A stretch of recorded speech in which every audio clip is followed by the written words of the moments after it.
Yo, hey, this shit easy, nigga. Hey, all I'm talking about, nigga, I'm still out here trying to get it. Contender Regime Boxing, checking back in with y'all, man. What's going on? So I was checking out an article on Boxing Scene where Eddie Hearn was, petitioning very hard for Demetrius Andrade to get this fight with Jermall Charlo. And I think it's a great fight. It's a fight that I've been wanting to see for a long time. I've been wanting to see Andrade versus either of the Charlo twins since 154. We talking 2013, 2014. You know what I'm saying? And he's been pushing really hard for Andrade to get this fight. And Andrade himself has been, for the last few years, really trying his best to put his best foot forward and, you know, go on a campaign to make this Charlo and Andrade fight happen. And Eddie Hearn said something that was very interesting. He said Jermall Charlo can't get complacent. He got to be careful with that complacency and getting comfortable and being stagnant. He said he could end up like Terence Crawford. And when he said that, when I read that, I'm like, damn, that's kind of crazy that, number one, people view Terence Crawford's career as somewhat of a disappointment up until this point, even with him being so decorated with the titles, the undisputed multi-divisional champion, and being such an incredible fighter. Even with all that, his career is being looked at as like a disappointment in a negative light. And that's very sad, but at the same time is real. And Jermall Charlo could definitely be going down that same path. He's currently a 2-divisional champion, 2-time champion, and an extremely skilled fighter, got a lot of ability. Some people might say that he wasted a lot of his prime years not really fighting the best competition available.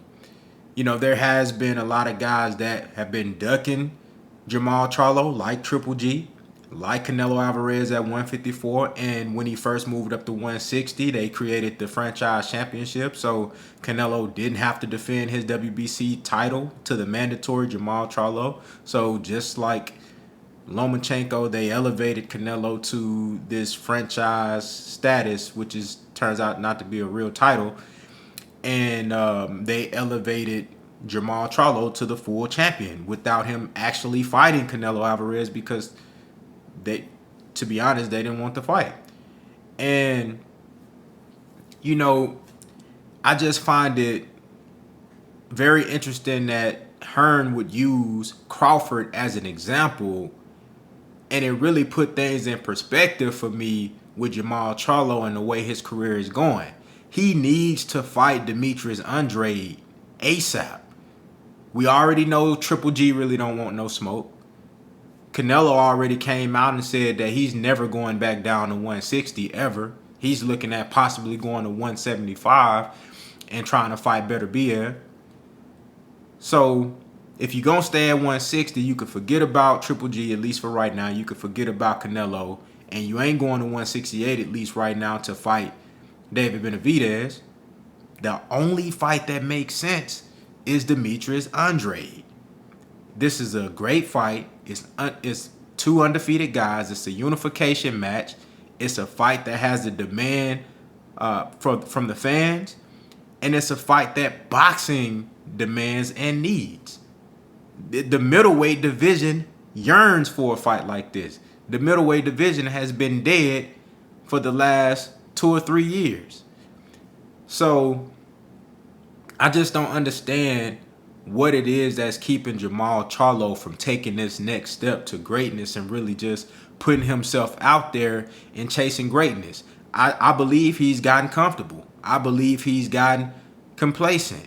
I don't know if it's his management that's trying to protect him and keep him in this, keep him on this path of fighting guys that he's heavily favored against, and to just keep that undefeated image going and keep that dominant image going, because I think Jermall Charlo can compete with the elite guys. Whether he beats all of them, That's why they make the fight, so we can actually see how this shit play out.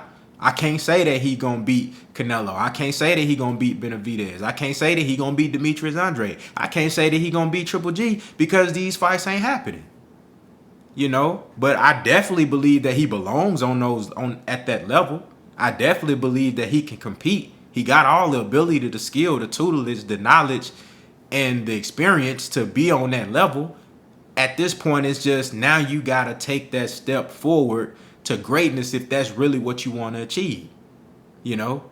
And that's why I commend Jermall Charlo so much, man. And I know they twins and they don't want to be compared all the time, but they twins. And you going to compare them because everywhere you see one, you going to see the other one most of the time. And they came up under the same trainer. So I make this comparison because it's even Jermall Charlo was about to fight Demetrius Andrade at some point. We all know the story behind that. But the reason I make this comparison is because it's like Jermall took another route and you see what's happening for him.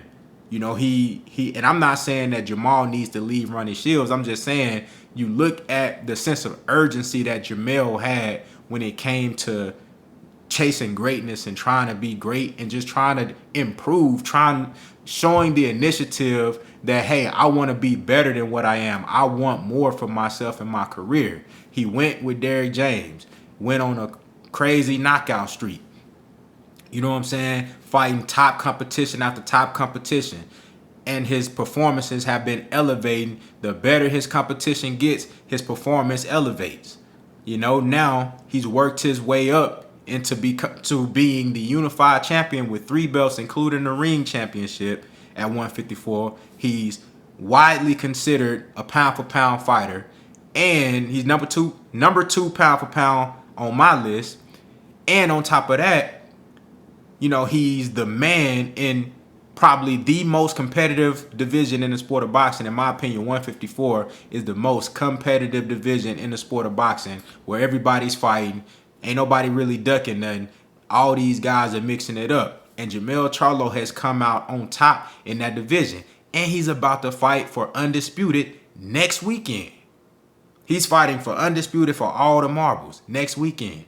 So that just shows you the difference of, you know, it's a comparison between one guy that's grown comfortable and complacent compared to another guy who said, look, I need to make some changes. Let me start elevating and trying to get to the next level. And if Jermall Charlo continues on this path, being dismissive towards Demetrius Andrade and chasing these ghosts, these guys that's never going to fight you, you chasing these ghosts when you got guys out there that actually, you know, do want to fight you, like Demetrius Andrade, like David Benavidez. Instead of fighting them, you chasing these ghost motherfuckers that really don't even exist to you because they don't want no smoke. They not answering your calls. They not responding to you. They not even acknowledging you. You know what I'm saying? So I thought that was very interesting that Eddie Hearn would use Terence Crawford as an example because he could very well end up like that, you know? And that would be a sad thing to see such a talented fighter not reach their potential, or at least not even try to reach their potential. You know what I'm saying? I'd rather see a guy that I believe is extremely talented and has a lot of potential. I'd rather see him try and fail than to never get in the ring with these guys at all, and then you just left wondering, well, what the fuck could have happened? What type of fighter were they really? I'd rather see you go in there, fight all these guys that we want to see you fight and take L's, you know, as opposed to you never fight none of them. And then it's like, damn, well, nobody really knows what Jermall Charlo could have been. You dig what I'm saying? So y'all let me know what y'all think down in the comments. How do y'all feel about what Eddie Hearn said? You know, and this is one of the rare cases that I ever agree with Eddie Hearn, because normally he be speaking some bullshit, but I definitely agree with where he coming from on this. And I know he's lobbying for his fighter, Demetrius Andrade, to get the fight. But shit, when the truth is the truth at the end of the day. So y'all let me know what y'all think down in the comments, man. Contender regime boxing. I'll holler at y'all boys, man.